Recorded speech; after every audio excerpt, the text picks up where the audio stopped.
नमस्कार, प्रादेशिक समाचार के साथ मैं आसिया नाजली। पहले मुख्य समाचार। केंद्र सरकार ने सभी राज्यों को त्योहारों में बड़ी संख्या में लोगों के एकत्र होने पर प्रतिबंध लगाने का जारी किया निर्देश। राज्य में कोरोना के बढ़ते मामले को देखते हुए टीकाकरण अभियान तेज। अब तक 12 लाख से अधिक लोगों को पहला डोज और 2,33,000 लोगों को लगाया गया टीके का दूसरा डोज। केंद्र सरकार राजधानी रांची समेत देश के विभिन्न शहरों में मेट्रोलाइट और मेट्रोनियो परियोजनाओं की करेगी शुरुआत।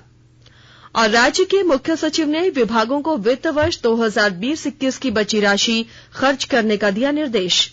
अब समाचार विस्तार से। कोविड मरीजों की संख्या फिर से बढ़ रही है, इसलिए सभी श्रोताओं से अपील है कि कोई भी कोताही न बरतें। सभी सुरक्षा उपायों का पालन करें और 45 वर्ष से ऊपर के सभी लोग बेहिचक टीका लगवाएं। सुरक्षित रहें और 3 आसान उपायों का पालन करें। मास्क पहनें, 2 गज की दूरी है जरूरी, सुरक्षित दूरी बनाए रखें, हाथ और मुंह साफ रखें। केंद्र सरकार ने राज्यों और केंद्र शासित प्रदेशों के मुख्य सचिवों और प्रशासकों से होली, शब-ए बारात, बिहू, ईस्टर और ईद उल फित्र के दौरान बड़ी संख्या में लोगों के एकत्र होने पर प्रतिबंध लगाने को कहा है। स्वास्थ्य मंत्रालय के अपर सचिव आरती आहूजा ने इस संबंध में राज्यों और केंद्र शासित प्रदेशों को पत्र लिखा है। इसमें कहा गया है कि इस समय कोई भी कोताही नहीं बरती जानी चाहिए। उन्होंने कहा कि कोविड महामारी को फैलने से रोकने के लिए विभिन्न मानक संचालन प्रक्रियाओं का कड़ाई से पालन न करने पर अब तक की उपलब्धि पर पानी फिर सकता है। राज्य में कोरोना के मामले एक बार फिर बढ़ने लगे हैं। एक सप्ताह पहले कोरोना मरीजों के नए मामलों की संख्या 30 से नीचे आ गई थी, लेकिन अब कोरोना मरीजों की संख्या में अचानक बढ़ोतरी होने लगी है। स्वास्थ्य विभाग की रिपोर्ट के अनुसार कल 194 नए मरीज मिले। अब राज्य में कुल मामले 1,21,695 हो गए हैं, जिनमें 969 सक्रिय मामले हैं। हालांकि इलाज के बाद 1,19,626 लोग ठीक हो चुके हैं। कल 77 लोग ठीक हुए। विभिन्न जिलों में कल रांची से 93, पूर्वी सिंहभूम से 34, साहिबगंज से 13, बोकारो से 9, सरायकेला से 6, गुमला, दुमका और पश्चिमी सिंहभूम से 5-5, खूंटी से 4, धनबाद, लोहरदगा, पाकुड़ और हजारीबाग से 3-3, लातेहार से 2 और देवघर, गिरिडीह, गोड्डा, जामताड़ा, कोडरमा, रामगढ़ से 1-1 और नए संक्रमित मरीज मिले हैं। इधर झारखंड में टीकाकरण का कार्य जोर शोर से चलाया जा रहा है। अब तक 12,28,405 लोगों को पहले डोज का टीका लगाया जा चुका है। वहीं 2,33,843 लोगों को दूसरे डोज का टीका लगवा दिया गया है। केंद्रीय स्वास्थ्य मंत्रालय ने कहा है कि कोविड टीके की 2 खुराकों के बीच जो अंतराल बढ़ाया गया है, वो केवल कोविशील्ड टीके के लिए है। कोवैक्सीन के लिए यह अवधि नहीं बढ़ाई गई है। देश में कोविड टीकाकरण के तहत इन्हीं 2 टीकों का इस्तेमाल किया जा रहा है। नई दिल्ली में केंद्रीय स्वास्थ्य सचिव राजेश भूषण ने संवाददाताओं से कहा कि कोविशील्ड की 2 खुराकों के बीच अंतराल का पहला टीका लगने के बाद 4 से 8 सप्ताह कर दिया गया है। इधर देश में टीकाकरण का काम जोरों पर है। विभिन्न राज्यों और संघ शासित प्रदेशों में अब तक 5 करोड़ 22 लाख लोगों को टीके लगाए जा चुके हैं। विधायक सीपी सिंह ने कहा है कि रोगी अधिकार घोषणा पत्र के बारे में सभी लोगों को जानकारी होनी चाहिए।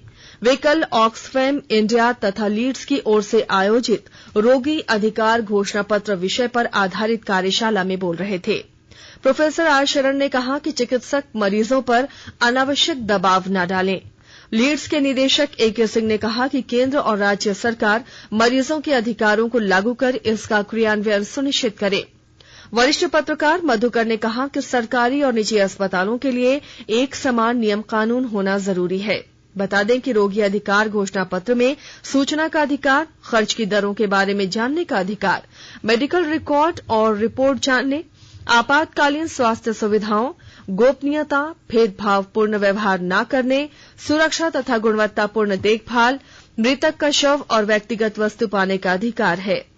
रोगी की शिकायत सुने जाने और उसके निवारण का अधिकार, जानकारी देकर सहमति का अधिकार, दूसरों से विचार करने, महिला रोगियों के लिए चेकअप के समय अन्य महिला के साथ रहने का अधिकार, दूसरे अस्पताल में स्थानांतरण का अधिकार तथा सूचना को डिजिटल करने से पहले सहमति का अधिकार शामिल है। अमृत महोत्सव के अवसर पर कल सूचना एवं प्रसारण मंत्रालय के प्रादेशिक लोक संपर्क ब्यूरो रांची की ओर से रामगढ़ कॉलेज में 5 दिवसीय चित्र प्रदर्शनी का आयोजन किया गया। और जानकारी दे रहे हैं हमारे रामगढ़ संवाददाता। आजादी का अमृत महोत्सव समारोह पर रामगढ़ में आयोजित 5 दिवसीय चित्र प्रदर्शनी का उपायुक्त ने उद्घाटन किया। स्वतंत्रता के 75 वर्ष का समारोह पूरे देश में आजादी का अमृत महोत्सव के रूप में मनाया जा रहा है। 75 हफ्तों तक चलने वाले इस भव्य देशव्यापी समारोह को सूचना एवं प्रसारण मंत्रालय, भारत सरकार के प्रादेशिक लोक संपर्क ब्यूरो रांची द्वारा आयोजित किया जा रहा है। रामगढ़ कॉलेज प्रशासन के सहयोग से आयोजित राज्य में दूसरे 5 दिवसीय चित्र प्रदर्शनी का शुभारंभ रामगढ़ जिले में हो चुका है। इस मौके पर दिए गए अपने संबोधन में उपायुक्त संदीप सिंह ने कहा कि मैं सौभाग्यशाली महसूस कर रहा हूं कि देश एवं झारखंड के वीर सपूतों पर आधारित इस प्रदर्शनी में शिरकत करने का मौका मुझे पीआईबी एवं आरओबी रांची ने दिया है। मुझे उम्मीद है इस कार्यक्रम में मौजूद सभी लोग, खासकर युवा, देश के स्वतंत्रता सेनानियों से प्रेरणा लेंगे और उनके बताए रास्ते पर चलेंगे। यही उनको हमारी सच्ची श्रद्धांजलि होगी। कौशल किशोर तिवारी, आकाशवाणी समाचार, रामगढ़। नगर विकास विभाग ने सभी नगर निकायों को कहा है कि वे मजदूरों का निबंधन कराना सुनिश्चित करें ताकि उन्हें काम मुहैया कराया जा सके। इस योजना से अब वैसे मजदूरों को भी काम मिलेगा जो मनरेगा से निबंधित हैं पर शहर में आकर काम करना चाहते हैं।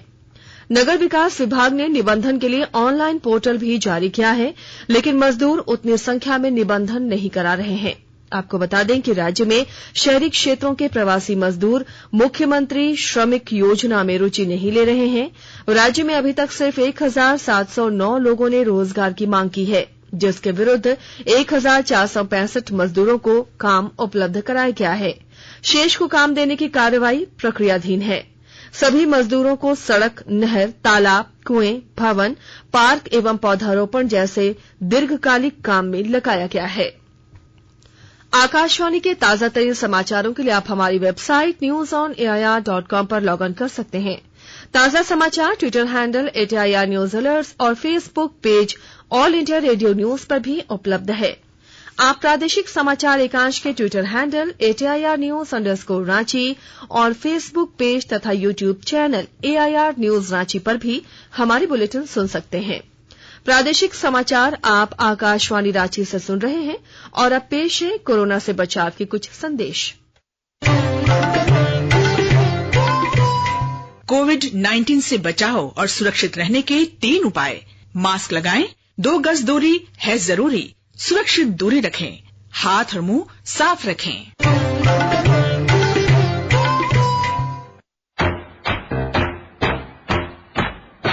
चलो मिलकर एक शुरुआत करें, चलो एक फैसला आज करें। मास्क नहीं तो टोकेंगे, कोरोना को रोकेंगे। चलो इस वादा करते हैं, चलो इस वादा करते हैं। मास्क नहीं तो टोकेंगे, कोरोना को रोकेंगे। भारत सरकार द्वारा जनहित में जारी। प्रादेशिक समाचार में आपका एक बार फिर स्वागत है। मुख्य सचिव सुखदेव सिंह ने बुधवार को वित्त वर्ष 2020-21 के बजटीय उपबंध के विरुद्ध राशि व्यय की समीक्षा की। सभी विभागों के सचिवों से उनके बजट और खर्चे की जानकारी ली। ये भी जानना चाहा कि इस वित्त वर्ष के बचे हुए 7 दिनों में और कितनी राशि खर्च की जा सकती है। ग्रामीण विकास विभाग, पथ निर्माण, पेयजल, जल संसाधन, नगर विकास सहित सभी कार्य विभागों को खासकर कहा कि योजनाओं के विरुद्ध अविलंब राशि खर्च करें। केंद्रीय शहरी विकास मंत्री हरदीप सूरी ने कहा है कि मेट्रोलाइट झारखंड के शहरों के लिए बेहतर है। श्री सूरी कल राज्यसभा में सांसद महेश पोद्दार के सवालों का जवाब दे रहे थे। उन्होंने कहा कि झारखंड के शहरों, विशेष रूप से राजधानी रांची की बनावट और बसावट मेट्रो रेल की जगह मेट्रोलाइट या मेट्रो नियो जैसे आधुनिक ट्रांसपोर्ट सिस्टम के लिए ज्यादा उपयुक्त है। उन्होंने कहा कि प्रधानमंत्री नरेंद्र मोदी के नेतृत्व में केंद्र सरकार देश के विभिन्न शहरों में मेट्रोलाइट और मेट्रो नियो परियोजनाओं की शुरुआत की तैयारी में है। झारखंड सरकार को अभी से ही केंद्र से संवाद बढ़ाकर इन परियोजनाओं के क्रियान्वयन का प्रयास करना चाहिए। साथ ही अपनी तैयारी भी दुरुस्त रखनी चाहिए। सांसद श्री पोद्दार ने कल मेट्रोलाइट और मेट्रो नियो परियोजनाओं से संबंधित प्रश्न सदन में रखा था। उन्होंने बताया कि मेट्रो नियो अर्थात ओवरहेड ट्रैक्शन प्रणाली द्वारा ऊर्जायुक्त रबर की टायर वाली इलेक्ट्रिक कोच मेट्रो नियो की पूंजीगत लागत, इसकी हल्की सिविल संरचना, कम एक्सल लोड, 10 टन ट्रैक और संचार आधारित ट्रेन कंट्रोल सिग्नल प्रणाली के बिना खुली और सामान्य स्टेशन संरचना के कारण परंपरागत मेट्रो रेल प्रणाली और मेट्रो लाइट दोनों से कम है। प्रदेश मुखिया संघ ने राज्य में पीएम आवास ग्रामीण योजना में जरूरतमंद लाभुकों की ऑनलाइन एंट्री नहीं किए जाने की सरकार से शिकायत की है। संघ ने कहा है कि कई लाभुकों का नाम आवास योजना से छूट गया है। संघ ने इसके लिए ब्लॉक कोऑर्डिनेटर और पंचायत सचिवों पर लापरवाही बरतने का आरोप लगाया है। मुखिया संघ ने इसकी जांच कराने का आग्रह राज्य सरकार से किया है। संघ के अनुसार प्रति पंचायत औसतन 200 ऐसे लोग हैं जिनका ग्राम सभा में नाम तय करके आगे बढ़ा दिया गया, पर समय पर आवास प्लस पोर्टल पर एंट्री नहीं हो पाई। इससे राज्य की 4300 पंचायतों में 1 लाख से भी अधिक आवेदन लंबित रह गए। संघ के प्रमुख विकास महतो ने इस संबंध में अब केंद्र को भी पत्र लिखकर आवास प्लस पोर्टल को खोले जाने का आग्रह किया है। इधर राज्य सरकार ने ऐसी शिकायतों की जांच करने का आदेश दिया है। पश्चिम बंगाल विधानसभा चुनाव को लेकर राजधानी रांची में आज शाम से 27 मार्च शाम तक शराब की बिक्री पर पूर्णतः रोक रहेगी। इस दौरान शराब की दुकानें बंद रहेंगी। इस संबंध में उपायुक्त ने निर्देश जारी कर दिया है।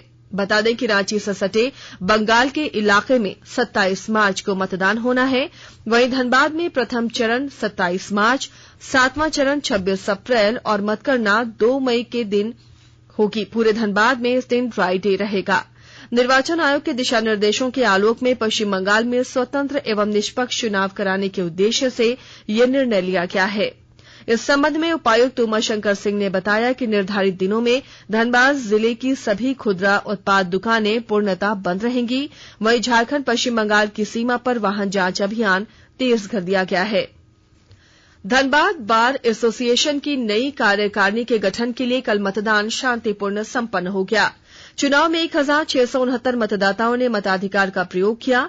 आज सुबह 10 बजे से मतगणना होगी और चुनाव परिणाम भी आज ही घोषित होगा। मतगणना के लिए 8 टेबल बनाए गए हैं। कुल 17 राउंड तक गिनती होगी। अध्यक्ष पद के लिए राधेश्याम गोस्वामी और ए.के. सहाय के बीच सीधा मुकाबला है। हमारे धनबाद संवाददाता ने बताया कि पहली बार मतदान कार्य में महिला अधिवक्ताओं को भी लगाया गया था। मतदान कार्य के लिए कुल 5 टेबल बनाए गए थे, जिसमें 3 टेबल पर महिला मतदानकर्मी तैनात थीं। गढ़वा जिले के शिक्षा पदाधिकारी ने झारखंड शिक्षा परियोजना परिषद को पत्र लिखकर कस्तूरबा गांधी आवासीय विद्यालयों में सामग्री आपूर्ति में गड़बड़ी को लेकर सर्व शिक्षा अभियान के अतिरिक्त जिला कार्यक्रम पदाधिकारी पर प्राथमिकी दर्ज कराने की अनुमति मांगी है। गड़बड़ी से संबंधित ये मामला अभी लोकायुक्त रांची में भी चल रहा है, जहां से प्राप्त निर्देश के आलोक में झारखंड शिक्षा परियोजना कार्यालय गढ़वा के सभी कर्मियों का वेतन उपायुक्त ने रोक दिया है। आपको बता दें कि वित्त वर्ष 2014-15 में कस्तूरबा गांधी आवासीय विद्यालयों में बिना टेंडर के ही सामग्री की आपूर्ति की गई थी और 30 लाख रुपए की राशि का भुगतान भी कर दिया गया था। और अब अखबारों की सुर्खियां। राज्य से प्रकाशित होने वाले प्रमुख अखबारों ने राज्य में कोरोना के बढ़ते मामले से जुड़ी खबर को पहले पेज पर प्रकाशित किया है। प्रभात खबर ने लिखा है, महाराष्ट्र और केरल से आने वालों को दिखानी होगी कोरोना जांच रिपोर्ट। देश में कोरोना के दोहरे स्वरूप मिलने की खबर को दैनिक जागरण, हिंदुस्तान और अंग्रेजी में प्रकाशित हिंदुस्तान टाइम्स ने अपनी पहली सुर्खी बनाया है। दैनिक भास्कर ने जेईई मेंस के मार्च सेशन के नतीजे जारी होने की खबर को प्राथमिकता से प्रकाशित किया है। डीपीएस रांची का राहुल कुमार झारखंड टॉपर। रांची एक्सप्रेस ने लातेहार में 5 पुलिसकर्मियों के निलंबन की खबर को पहली खबर बनाया है। टाइम्स ऑफ इंडिया ने देश में एक दिन में 47,000 से अधिक मामले आने की खबर को प्राथमिकता के साथ प्रकाशित किया है। और अब अंत में मुख्य समाचार एक बार फिर। केंद्र सरकार ने सभी राज्यों को त्योहारों में बड़ी संख्या में लोगों के एकत्र होने पर प्रतिबंध लगाने का जारी किया निर्देश। राज्य में कोरोना के बढ़ते मामले को देखते हुए टीकाकरण अभियान तेज। अब तक 12 लाख से अधिक लोगों को पहला डोज और 2,33,000 लोगों को लगाया गया टीके का दूसरा डोज। केंद्र सरकार राजधानी रांची समेत देश के विभिन्न शहरों में मेट्रो लाइट और मेट्रो नियो परियोजनाओं की करेगी शुरुआत। और राज्य के मुख्य सचिव ने विभागों को वित्त वर्ष 2020-21 की बची राशि खर्च करने का दिया निर्देश। इसके साथ ही आकाशवाणी रांची से प्रादेशिक समाचार का ये बुलेटिन समाप्त हुआ। घर में रहिए, सुरक्षित रहिए और सुनते रहिए आकाशवाणी।